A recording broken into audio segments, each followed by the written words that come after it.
I will not have you label Abraham Lincoln. I don't understand the problem with this combat. Well, here's the call. Not Levine, because you're the rules the government doesn't want you to know. Today is explosive story about connections between white supremacists and Islamic terrorists. There is a conflict between scholars conservative values and the Constitution of the United States. He throws away the Constitution. That is not what America's all about. Good American. 5, 4, 3, 2. Good evening, America. Welcome to the Inside Scoop. I'm your host, Mark Levine. The Supreme Court of the United States is finishing up its term this week, as it traditionally does at the end of June, with some blockbuster decisions. There was a decision today on the Arizona immigration law declaring the vast majority of it unconstitutional, and an even more blockbuster decision expected Thursday on Obamacare. What will the Supreme Court do? I'm going to discuss these and other questions with my guest, Republican strategist Mike Levine, frequent guest on the Inside Scoop. Welcome again to the show, Mike. I appreciate it. In this Supreme Court decision, I'm going to do a whole bunch of things. We'll talk about student loans and Egypt, but let's start with the Supreme Court decision, because you and I have argued about the Arizona immigration bill in the past. I have long told you that I thought it was unconstitutional for the simple reason, this isn't a right or left thing, but that immigration policy has to be under the federal government, because you can't have one immigration policy for Arizona that's different from New Mexico, that's different from Utah, Massachusetts, or Maine. And even this right-wing Supreme Court that I often criticize, 5-3 decision today, for the most part, I think they validated my argument with you. Well, Mark, I think that we were both right. It was a split decision as well. The most controversial, important part of the bill, which was that police, when they stop a criminal for other reasons and suspect that they may be in the country illegal, are allowed to ask for documentation that they're here.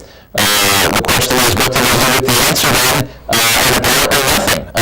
Not only was the rest of the statute knocked down by the court, but this afternoon the Department of Homeland Security issued a directive to its people not to cooperate with Arizona on anything.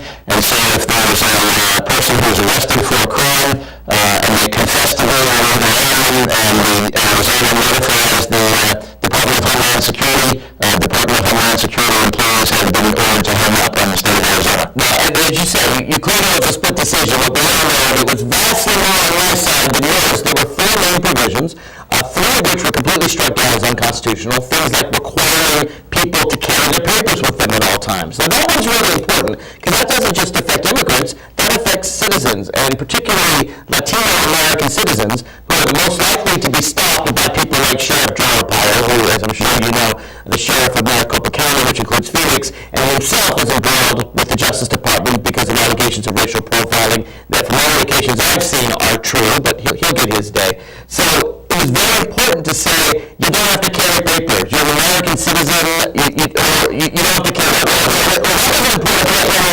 Because that's actually not the case.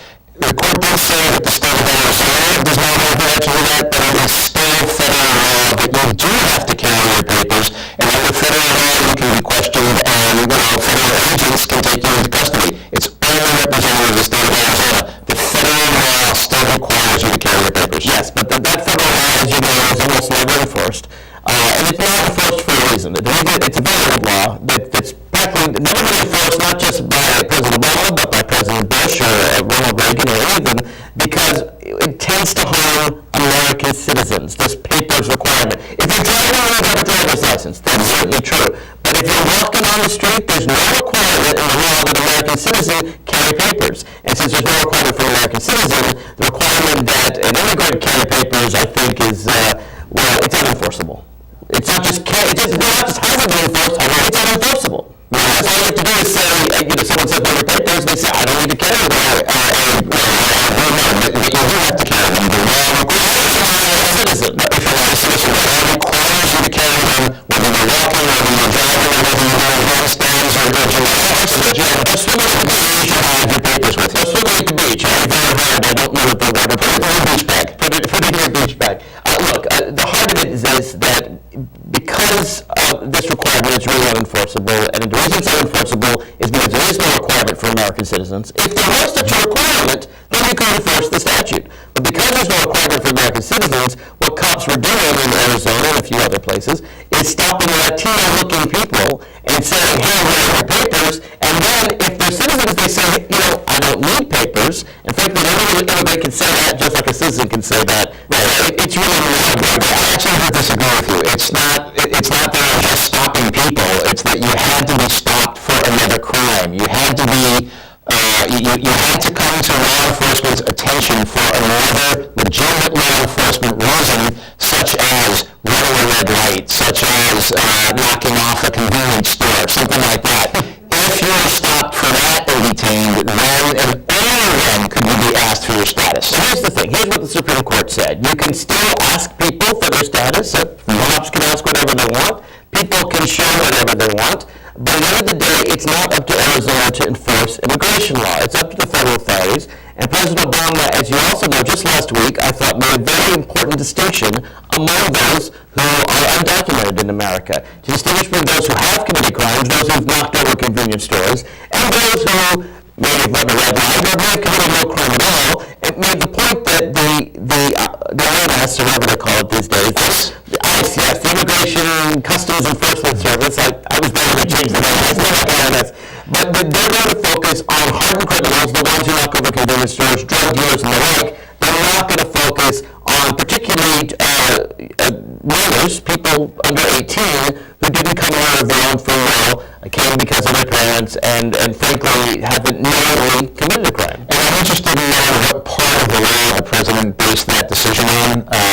It seems to me that we're now getting very close to the German imperial presidency, where the president just stands up there and picks and chooses what laws he is going to enforce, and he directs the Justice Department and Homeland Security, actually, not to enforce that particular part of the law. Based on what? I'm confused as to what the president did. He based it on prosecutorial discretion. There's a long history of prosecutors picking and choosing cases based on the more severe ones. If the President of the United States had unlimited resources, then yes, he would have to enforce all the laws to the fullest jaywalking law to make sure. I don't know if there's a federal jaywalking law. There may be, but there are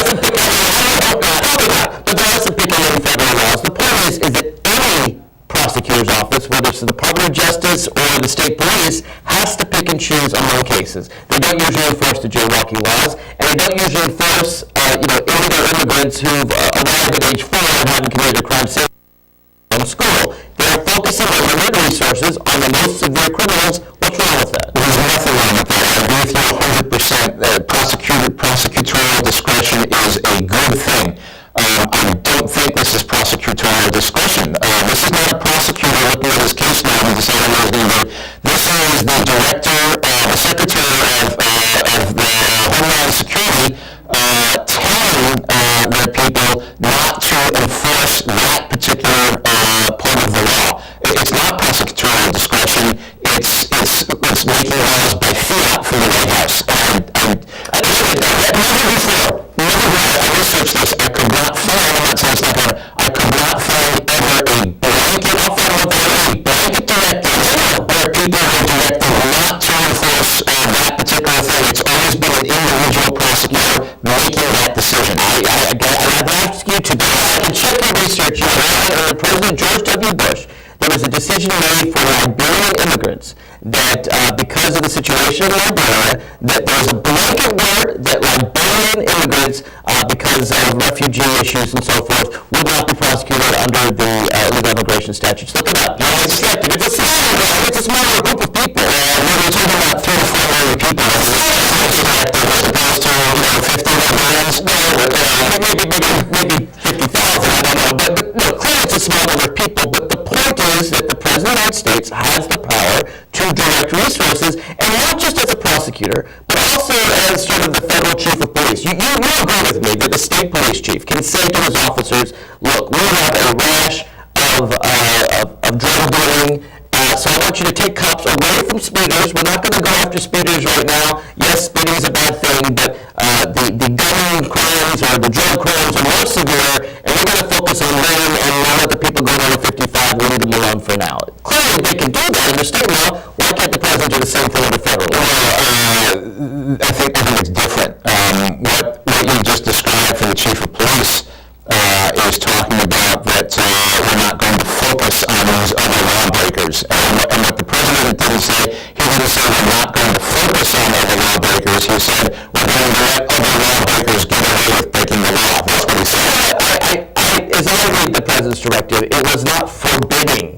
the Department of Justice, Department of Homeland Security from deporting someone in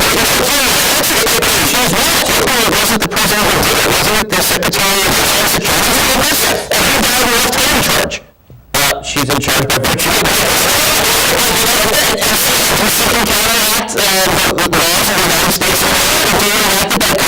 just because she thinks she's important? She's not counteracting. She's deciding where to put her limited resources. The police chief doesn't counteract speeding statutes. He decides to take people off the speeding beat and put them on the drug base. So when the phone call comes in from Arizona and it says, Madam Secretary, all of our basic rules, we have this blind guy here who just picked up, no papers, bad man from the United States, and she has told her people to hang up if it was a 602A As far as bad mouthing the United States, I hope you and I agree enough with the First Amendment of the Constitution to say that the free speech used by that person is not something we should use to judge them by. If the guy's truly bad and he has committed a crime, he has knocked over a liquor store, he has raped somebody, then absolutely the President's Directive makes very clear, if you're a criminal, you absolutely can and will be deported. Remember, this president has deported twice the number of people that George W. Bush did. We have far fewer illegal immigrants crossing the border now than we did under George W. Bush. It's not that he has it. In fact, he's prosecuted twice as many. So to say this president isn't doing anything is wrong. What he is doing, though, is husbanding his resources to focus on the really bad guys, not some and where's the equal protection for the citizens of Arizona who are not protected from this when the president specifically targets Arizona, tells his people not to take phone calls from Arizona, but go ahead and work with the other 49 states. It seems a little out of line. I don't think it ultimately be ruled unconstitutional. That's not the first thing this president's done that's ruled unconstitutional. I don't think this is a target on Arizona in any way, shape, and form. This is a specific law passed by Arizona that has been declared unconstitutional by the United States Supreme Court. The president's target is nationwide, and it says very simply, we're going to focus on the criminals, we're not going to focus on the 15-year-old, the 18-year-old,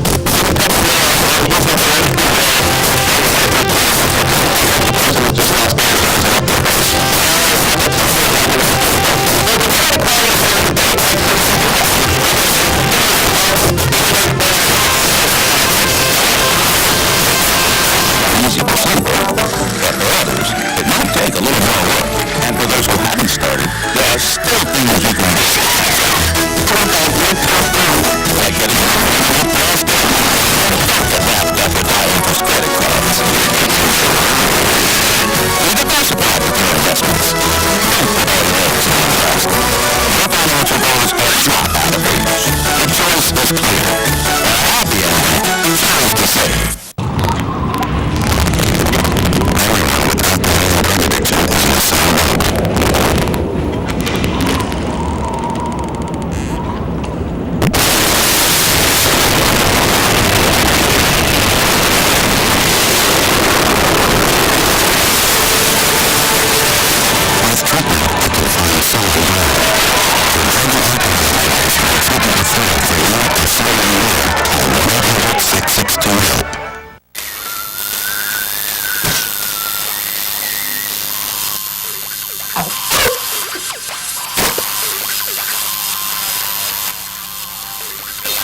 Dude, are you sure you want this tattoo? Because just do it!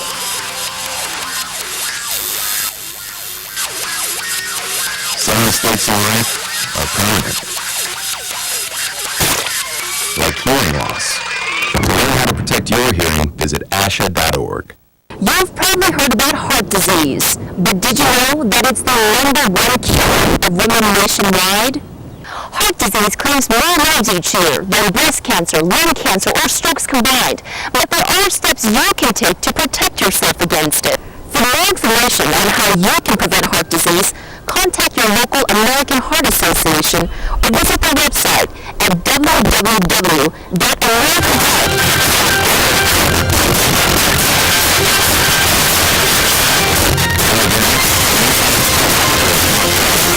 Again, to the Inside Scoop, this is Mark Levine. My guest today is Republican strategist Mike Levine.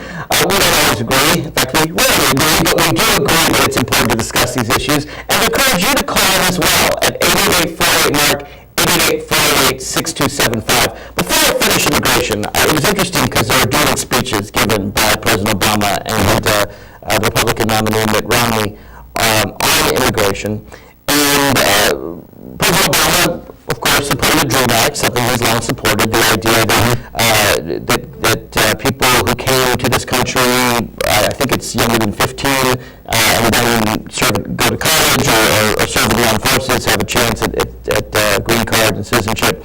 Mitt Romney was very much opposed to immigration, to illegal immigration in the primaries. I mean, he was the most anti-immigrant of all of them. He was more than Santorum, more than Gingrich, basically argued for self-deportation, never quite clear how that was going to happen.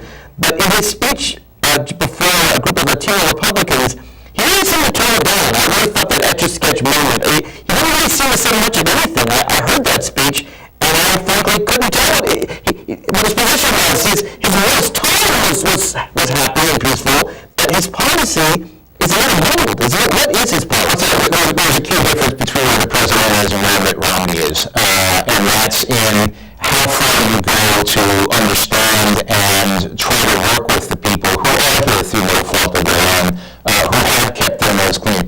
Mitt Romney, I think he's exactly in the right spot. I was aware of it, trepidation as to where is this going to go, I think he's exactly what he's been for a long time, which is if you come here on no fault of your own, or drive through by your parents, you've kept your nose clean, you've stayed out of trouble, you've studied hard, you've got good grades, you have a future in front of you, not good enough. That's the minimum I expect from somebody who's here illegally, not the maximum I expect. I'm not going to reward somebody who meets the minimum. Give me more. What else do you need? Give me military service? Yes. Mitt Romney says you give me military service, you give me Peace Corps, you give me Job Corps, something like that. And we will find a way to get you on a work permit here. But that's not the code. That's the minimum I expect, and that's the minimum that Romney expects. Why did you create a special situation for someone who has met the bare minimum of citizenship? Here's the thing. First of all, it's interesting because, of course, the DREAM Act says military or college. If the Republicans are running military, let's split the difference. I'll still support college, but we can at least help those people. That's what he got in his speech.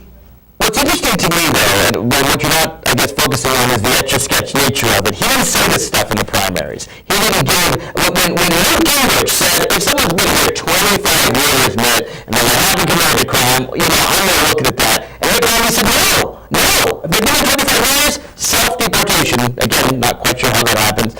Rick Santorum suggested there were some people that had to be said, no. He was to the right of Santorum and Gingrich. He's kind of changing his tune now, isn't he? He emphasized different things depending on the audience. The president also, in his campaign back in 2008, did not say he was going to declare amnesty and let people hang there. He supports the president. That's amnesty for those people. But when the president tells his Secretary of Homeland Security not to enforce and to give work permits and work visas to people who are here illegally for whatever reason and they happen to stay out of trouble, that is amnesty, Mark. The token fine that the president said he wanted him to pay back in the campaign. So the president's flip-flopped. He's just trying. Listen, the president, as you know, we talked this whole first segment about prosecutor discretion. He can dedicate resources. He can't make them pay a fine without congressional legislation. I assure you, President Obama, with the legislation, I don't know how he can give them a work visa or a work permit without congressional legislation. I just don't know how he can do it. I think he's breaking the law.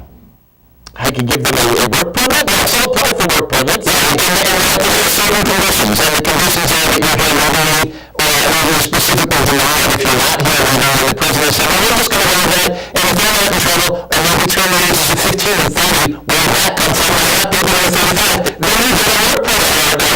Where is the foundation in law? Where's the legislation that enables them to do that? It doesn't exist. I'll tell you what, I have not looked lately at the specific green card requirements that are very complex, but I truly doubt this is a violation of the clear statutory provision. My understanding is this is not a question of giving a work permit, but rather not prosecuting someone who's working at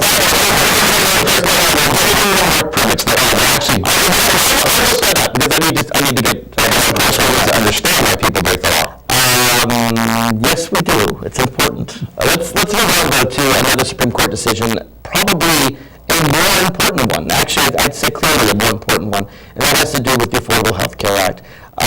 Probably there's no other specific program, policy, bill, or law that has been more controversial, more fought over in all of President Obama's presidency than the Affordable Health Care Act. I think you'd agree with that. Let me quote the president: "The single most important piece of domestic legislation since Social Security." Well, let's face it. I mean, Harry Truman tried, Hillary Clinton tried, every generation has tried since FDR, and here's the first person to get something passed. Now, I frankly think it could be better. I've always said that. I think we need universal health care. I think we need Medicare for all. That makes perfect sense to me. But the one thing that I know for sure, even though I fully expect the Supreme Court to say otherwise on Thursday, so I'm not naive, but I'm quite confident that if you can have Medicare and it's constitutional, you can certainly have something less than Medicare and it's constitutional. We've been through this before. People, you can look at past shows on my website at marklevintalk.com to see a real detailed analysis of the Constitution. I won't do all that here. I'll simply say that under the Interstate Commerce Clause and the General Welfare Clause and the Tax and Spend Clause and the Equal Protection Clause, there's a whole bunch of clauses that make it perfectly clear this is constitutional. We may think it's unwise, but it's clearly constitutional. Well, let me say that I find your trepidation encouraging. I find your pessimism encouraging. I'm not going to go so far as to I'm not going to predict what the Supreme Court is going to do. One argument which I found very disturbing. I found particularly Justice Scalia, who I never counted as an ally either, but really making fun, making light, pretending like health care which saves lives is equivalent to the government saying eat your broccoli. And to me, this is not something to be made about. There's a time for humor, but to compare people who died otherwise to the government-enforced broccoli laws, to me shows that he's not taking this seriously. I was also concerned, I must admit, by both Anthony Kennedy and Chief Justice Roberts. So I'll tell you this, if anyone swings, I almost think based on the line of Chief Justice Roberts might swing even more than Anthony Kennedy. Kennedy came out much harsher than I expected him to, I must admit, in the other arguments. And so based on those arguments and those tea leaves, and those only tea leaves I have, I think there's going to be a 5-4 decision to strike down the individual mandate, which will raise health care for everyone. I don't know to strike down the entire statute. That would be extreme.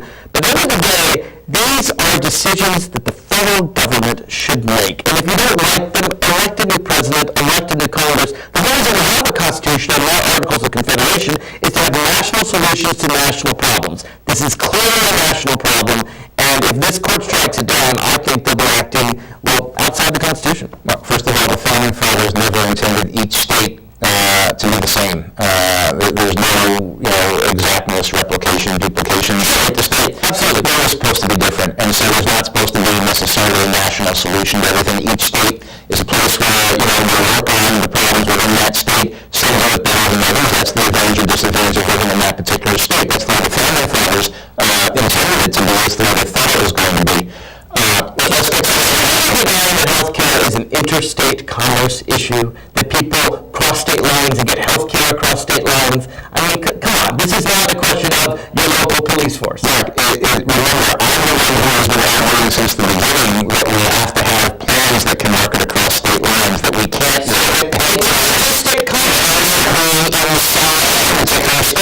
disagree politically on the wisdom of the decision, but if you understand it is an interstate issue, and it's a commerce issue, and Congress under Article 1, Section 8 can regulate interstate commerce, the answer is it's unconstitutional. It is constitutional. You may not like it. You may not think it's wise. But everything we think is unwise doesn't mean it's unconstitutional. Does the Congress have the right to regulate interstate commerce? Yes. Is health care part of interstate commerce? Yes. Now, to me, is mandating you and I and our producer and everybody on the booth and everybody watching and everybody else in the country is mandating that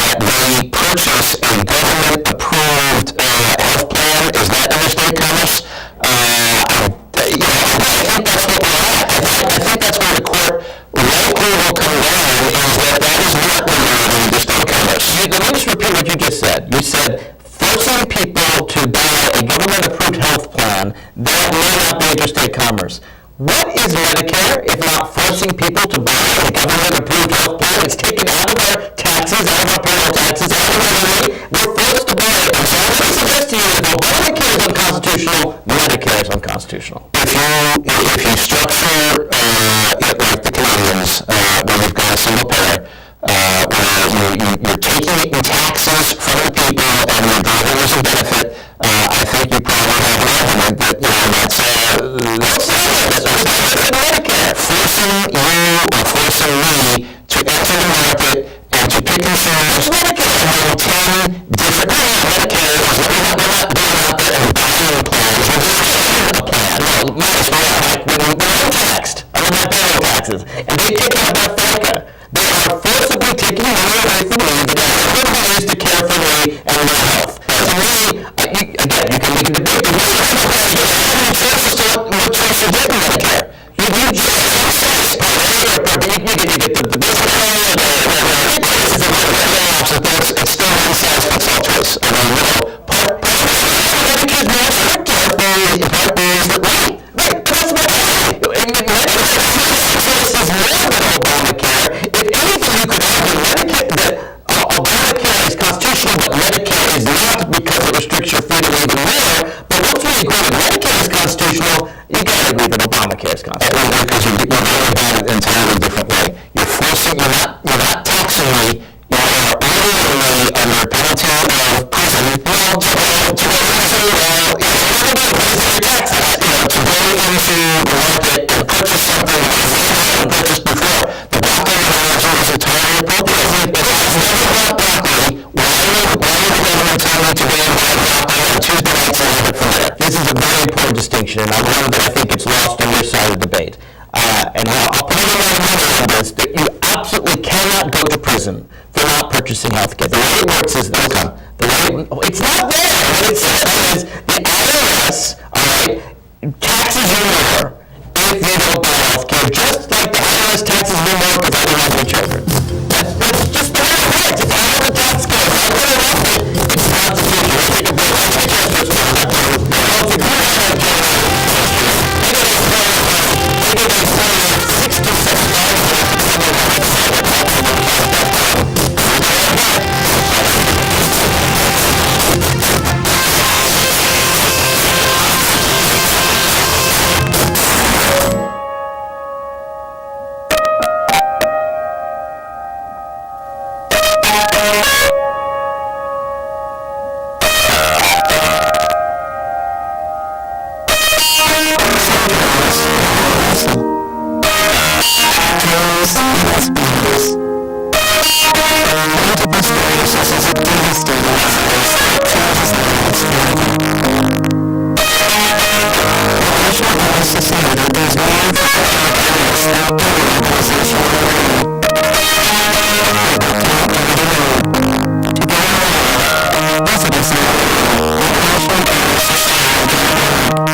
Inside Scoop, I'm your host, Mark Levine, discussing issues of the day with Mike Levine, he's a Republican strategist. I want to move on, Mike, to foreign policy. We may find more agreement here. I'm not sure. But something dramatic occurred in Egypt. What was that?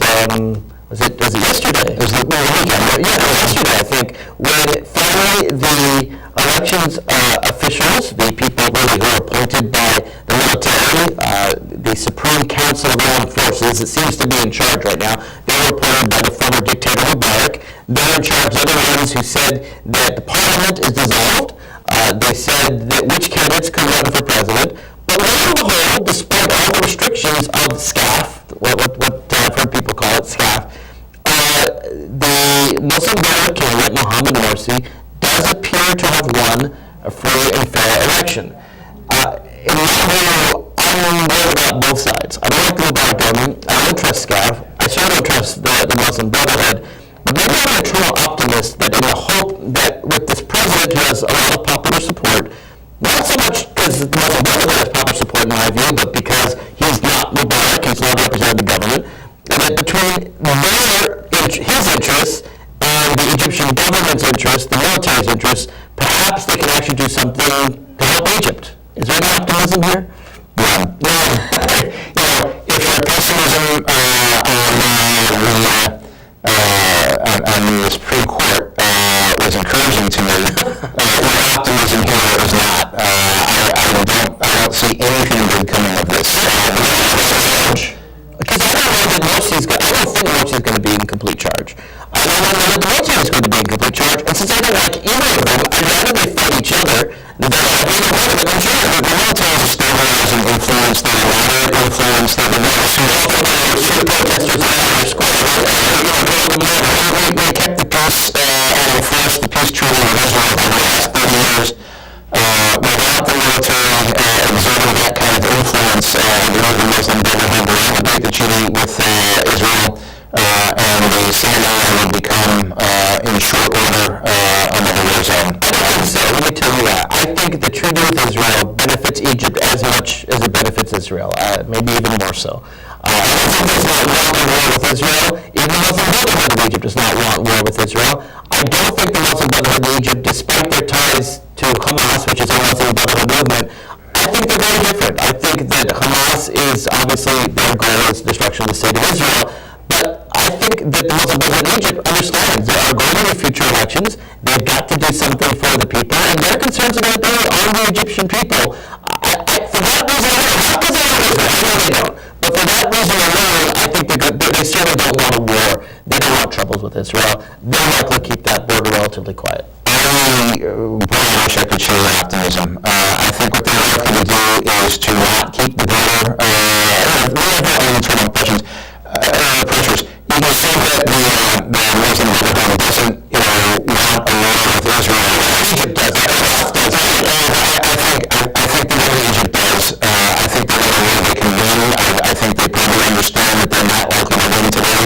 But I think they'll position themselves, and the first thing they'll do is they'll abandon the security checkpoints in the Sinai and they will allow terrorists free-flowing back and forth, and it will ultimately, in short order, I believe, within a couple of years, maybe sooner, where Israel is just so overrun with terrorists infiltrating in because the Egyptians have abandoned the border protection that they've got to move further into the Sinai to protect themselves. So there's two things about that. One, there's already been, as you know, incursions from the Sinai. Israel has responded already to those.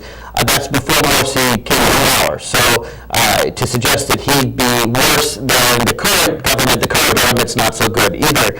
But I don't think it's so much a policy of the current government as it is allocation of resources. Yeah. I'm afraid they focus more on Tahrir Square in Cairo than they are on the Sinai, which is a desert, not as far from Cairo as you can get in Egypt. So Israel will continue to make those incursions. And, I think that as long as it stays as a Sinai border skirmish, that's fine. The one thing I'm quite convinced of is for all the talk in the Arab street, I don't think the Egyptian people want war with Israel. I don't think the Muslim Brotherhood wants war with Israel. It will not help Egypt to have Israel retake the Sinai. Egypt worked very hard to get that Sinai back in 1979. If they're with Israel, I'm quite confident Israel would take the entire Sinai and keep it, and Egypt doesn't want that. So for geopolitical considerations, not for love, that's for sure, I think Egypt, whoever the government is going to have to focus on the Egyptian people, not on external war. The Arab's terrorist doesn't see the big picture, they only see their hatred and things like that. I don't know if the government is a terrorist organization. It is, but there's all kinds of Muslim brotherhoods. I had the interesting, on my radio show yesterday, I had a young woman from Egypt who doesn't like the Muslim Brotherhood, but hates the government worse. She's a student at Cairo University. Frankly, to me, she's typical of the people that are filling Tahrir Square right now. And her view was, she didn't vote for either one of them, because she dislikes both of them, although I think there were some non-candidates at the outset, right? And she voted that one, but I don't know, it's really hard to pull it off. That's really too bad. If you put me on an artificial environment and you tell me that I've got to vote for Barack Obama or Hillary Clinton, I'm going to vote. And I respect that, and that's the United States, and I would too, frankly. My point is not her vote, though. My point is that if you look at the way the election was done, half of Egypt didn't vote for either one of them. And to me, that's encouraging. Because that suggests that, look, neither the Muslim Brotherhood nor the Mubarak government is a future for Egypt. Egypt has to find a third way. Well, to me, the protesters in Tahrir Square are a little bit of optimism. And don't get me wrong, ridiculous or pessimistic too. So 10,000 people who the country, here's the thing, a free and fair election in the largest Arab country in the world, to me that's a good thing. It's a start. I realize it's got a long way to go. I realize that. But when you have a government that has to appease its people rather than oppress its people, that can be the start of something good. So we'll see. The military probably won't get more city power anyway, in which case people will be right back in the streets. We'll be right back where we started from. And control the military and crush them that way and impose their harsh law. I'll tell you this, and I talked with an American journalist who's in Egypt. It was on my show. If you want to get that, go to marklevinetalk.com. It was a very interesting show. We had people from Egypt, live from Egypt, right after it was announced on the show, and you can listen in on my website. It's very interesting. But the reporter, the American, said he talked to a whole bunch of people. He told me about Coptic Christians he'd spoken to and Salafists he talked to. It was his view that there's really no indication of Sharia law whatsoever, that particularly in big cities like Cairo, where people have a practice and have for many decades of women wearing whatever they want, not wearing a hijab, people, you might find that in some more conservative small towns, but I don't see Sharia law as being, they're not Taliban, they're not Al-Qaeda, they are trying to appease a very large market. In the late 1970s, the most forward, progressive Middle Eastern city was Tehran. But nonetheless, the people were granted rights, the people can do a lot of things. The people women were not denied the rights that women have in the law, and a lot of women in Tehran have rights. That's true. They were not rights. The vast majority of people do not like their mullahs. And the fact that if they could have free elections, I'm quite confident they would vote out them. I hope my friend from Egypt at the University of Cairo graduates soon and is successful, because I feel she's got several years to go. She's going to be told she's not allowed to attend school and she won't graduate. She is not optimistic. All right, she's not optimistic, but precisely on reverse grounds. She is less afraid of the Muslim Brotherhood than she is of the current regime, which, after all, has beaten and killed a lot of people in Tahrir Square, and really is still in charge. I mean, it'll be interesting to see how much power Morsi has. SCAF disbanded the parliament. They decided who runs the elections. I'm not so sure we're going to give Mohammed Morsi any power at all. It was interesting the way she said to me when I asked her, specifically about Sharia. I asked her about women wearing hijab. I asked her all those questions. And she said, why is everyone arrested? Because she was doing a bunch of interviews on, other CNN or Fox or whatever, national TV shows. She said, why is everyone concerned about that? Our concern is that the government is still in charge and is still oppressing us.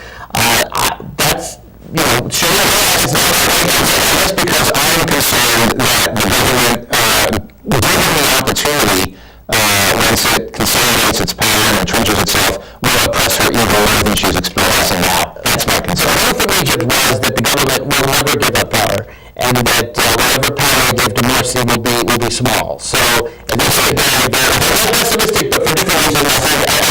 I'm very pessimist. I think at this point, really, the best the Egyptians are going to do is an internal struggle between the Muslim Brotherhood and the military. It's in that struggle that people get sick of both of them, and a third way comes up. And I know that's your hope as well, because I'm not optimistic. One of the things we also talked about, though, was we talked about Tunisia. And I think there is reason for optimism in Tunisia. I think Tunisia, even though it's a Muslim party, it's not the Muslim Brotherhood, there's no indication. I think it's exceedingly unlikely they're going to do any kind of Sharia law or anything like that. Tunisia, of course, is a much more wealthy, more educated, more literate population. Let Tunisia be a light to the Arab world. If they succeed, the journalist I was talking to said they're more like France than they are like Egypt. And it seems to me that Tunisia has the best chance of success. And if that one government is successful, a fully elected government in the Arab world that is not an Islamic government or a dictatorship, then maybe that'll serve as a model for other nations. I'd like to see Iraq become a light for the Middle East as well. Well, we got a minute left on Iraq. You supported war in Iraq. I did not. I supported the removal of Saddam Hussein. I'm glad he's gone. I support the removal of Assad. I support the removal of any dictator. I would hope that the dictators in Iran would go too, and frankly, Putin as well. I love when dictators are there. Because my point is that it doesn't always make sense to declare war on every dictator. They did declare war on Saddam Hussein. We lost 4,000 American lives, very brave people, 40,000 or so American wounded, hundreds of thousands of Iraqi lives. And you just said that Iraq is not a model of democracy. No, what I'm saying is it's a true there. There's not enough time. It's going to take a little time. I think the fact that we're doing it is tragic because I believe that most of the bills that we do are down in the East are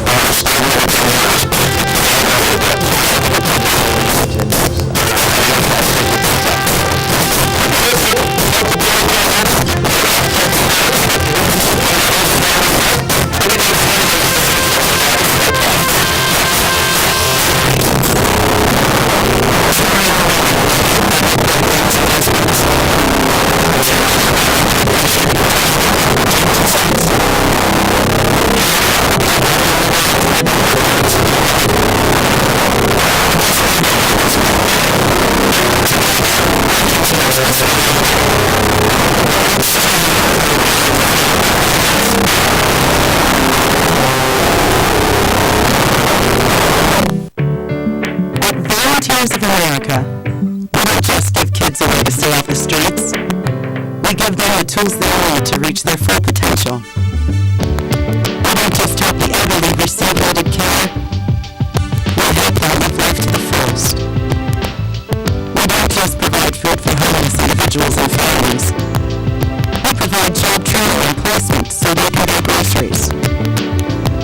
Volunteers of America is a national organization that for over 100 years has provided programs and services that allow people to overcome their challenges to become vital leaders of their community. At Volunteers of America, we don't just help people, we help people help themselves. Find out how you can support the programs that are working in your community. Contact Volunteers of America today. Call 1-800-899-0089.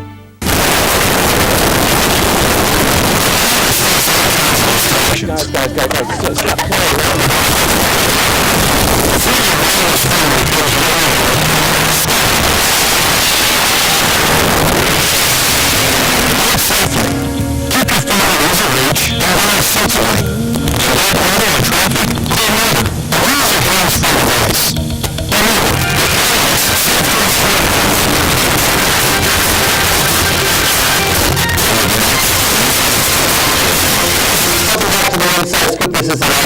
last chance for you to join in and add your 2 cents, and we hope to hear from you. 888-48-MARK, 888-48-6275. I am your host, Mark Levine. I'm here with Republican strategist Mike Lane. Mike, before we get to Fast and Furious, and I know we're going to have strong disagreement on that, I want to get to a series of articles that have been in the Washington Post. Began on Friday, there was another article today that frankly implicates Republicans and Democrats pretty equally. I mean, we can argue about the specifics of each case, but basically it points out all the insider trading. Of course, it's probably the wrong word because it's legal. Insider trading is illegal. But let's just say members of Congress buying or selling stock or mutual funds just after talking to the Treasury Secretary or the Federal Reserve, after getting their briefing and then going and making some money in the market. Now, of course, there is a new law that's been passed to stop that. I'm very glad the law had been languishing for a long time until 60 Minutes did it. But apparently it doesn't cover everything. It doesn't cover, for example, people who they talk to. Let me suggest for you a way out for everybody. Because, for example, there's something about Speaker Boehner where he was talking with some Bush administration officials and they made some trades, and he said, well, his financial advisor advised him to make the trades, but we don't know who called who, we don't know. So let me make an easy answer. Require every member of Congress to put all their investments in a blind trust. They can choose who manages the trust, but that's it. I realize that's a pretty strong thing, and I wouldn't require it of anybody else, but for someone, a member of Congress, or also President, Cabinet Secretaries, them as well, put it on a blind trust. Let's just not get even close to this. What do you think? I'd have to think it through a little bit, but I'm not knee-jerk opposed to what you're suggesting. The congressional thing is disgusting. The number of members who are involved in insider trading, it may not have been illegal. Shame on Congress for not making it illegal, but it certainly was as unethical as it gets. I think that it ought to be part of every campaign that happened, and I think that the voters ought to hold their members of Congress accountable for it. That's very easy for me to say because my congressman and your congressman, Congressman Jim Ryan of Virginia, was the number one, the biggest insider trader in all of Congress. The day after he was briefed, he made 90 separate actions on the thing.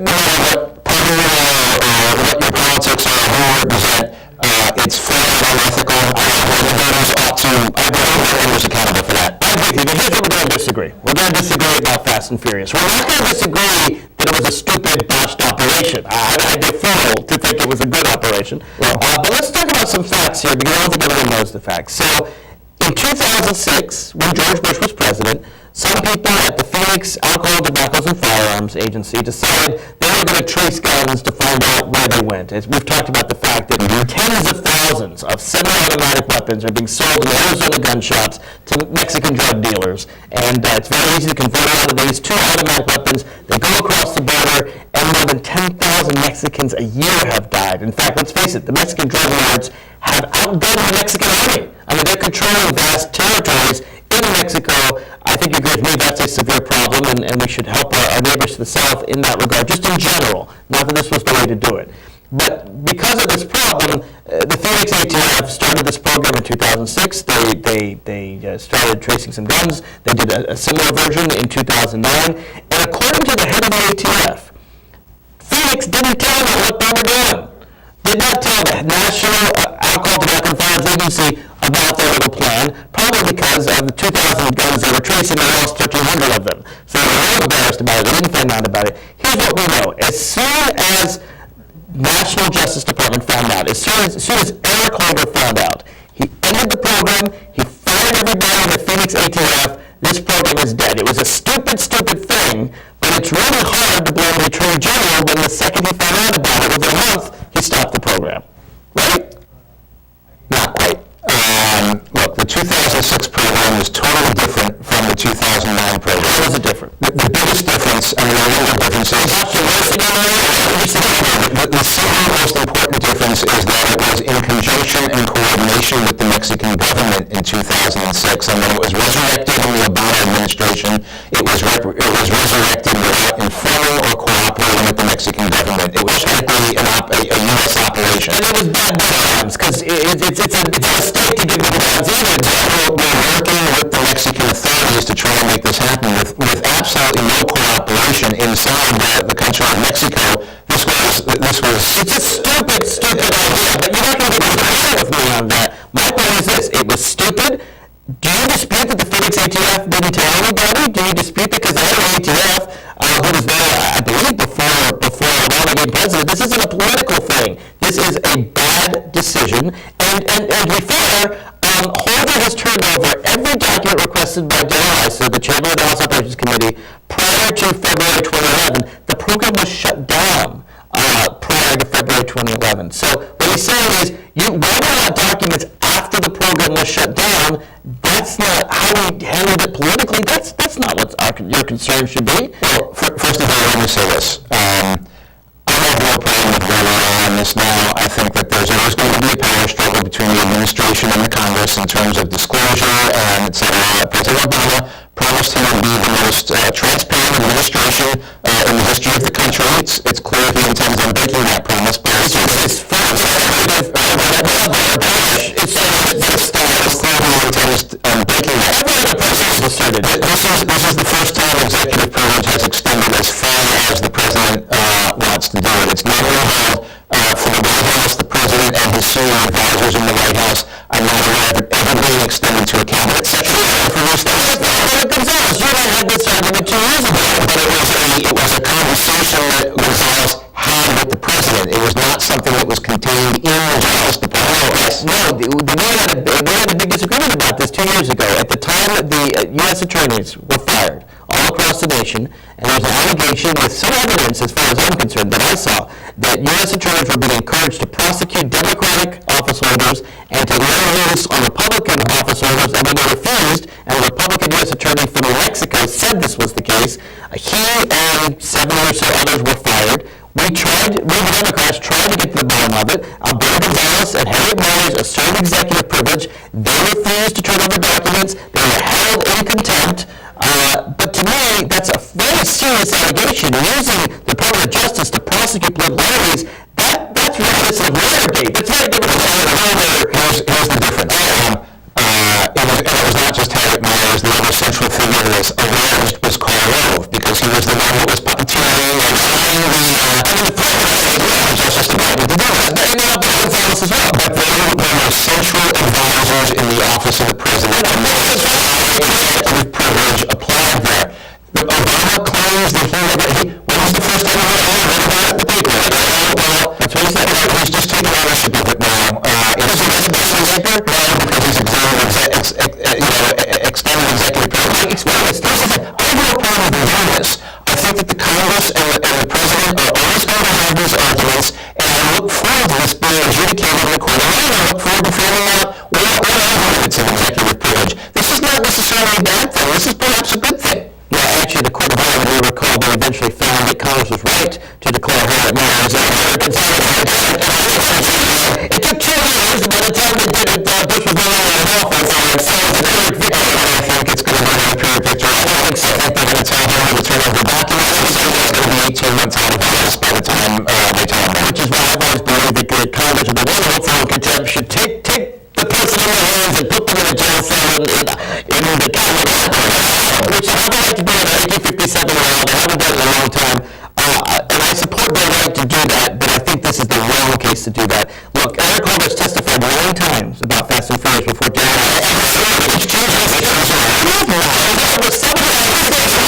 he first met, Holder said, I first heard about this, I guess, about 2 or 3 weeks ago, and then it was, I think I misunderstood the question. It was several months ago I learned about this, and what happened was, the story keeps shifting. A Justice Department official wrongly testified in February 2011 that they didn't, they wrongly testified that was a lying, and they didn't know anything about it, and when they found out that some people did know about it, just this official didn't know about it, and Holder corrected the story in February 2011. And Holder's turned over all the documents relating not just to Fast and Furious, but to the correction of that Justice Department decision. That's all there. What the ISO wants is the documents after February 2011, when ISO himself says, this is according to today's Washington Post, ISO has no evidence that the White House may have information on the probe. So he's got absolutely no evidence that the White House has done anything wrong. He's just official.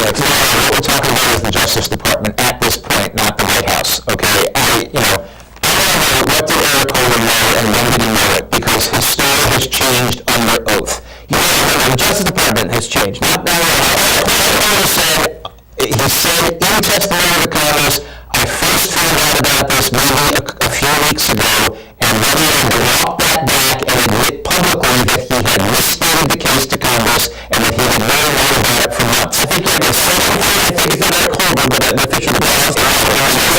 The second thing is testified 19. What was the origin of this letter that denied that the Justice Department knew anything about it? That's a fair question. That's a fair question. Months later, the Attorney General has to go up there and say, we didn't tell the truth in that letter. That's a fair question. That's a fair question. It's absolutely an important question, and it's one the holder has responded to. He's responded, as I said, testified 9 times, turned over 7,600 documents. What the holder hasn't agreed on is to testify really on what's happened the last year. Long after it was exposed, long after it was stopped, long after the Justice Department said the wrong thing and was corrected. They want the evidence of the last year. Now, why do Republicans want that? Because they're just looking for something. And to me, if all this stuff is done, and all the White House is talking about is how this fares politically, and it doesn't fare well because it was a stupid operation, that's not something that Congress has a right to know. The Supreme Court has already ruled that saving yourself political embarrassment is not a justifiable reason to exert executive privilege. So if the Justice Department is trying to hold back on saving yourself political embarrassment is not a reason to have executive privilege in otherwise justifiable subpoena. But the point is that ICE has no evidence that anyone has done anything wrong after February 2011. And so at this point, they're just fighting over nothing, and they're going to go to the White House and claim a contempt. I'll tell you what it is, IRS payback. They're going to House and Myers. This is not political. I think this there's an agent of the brand back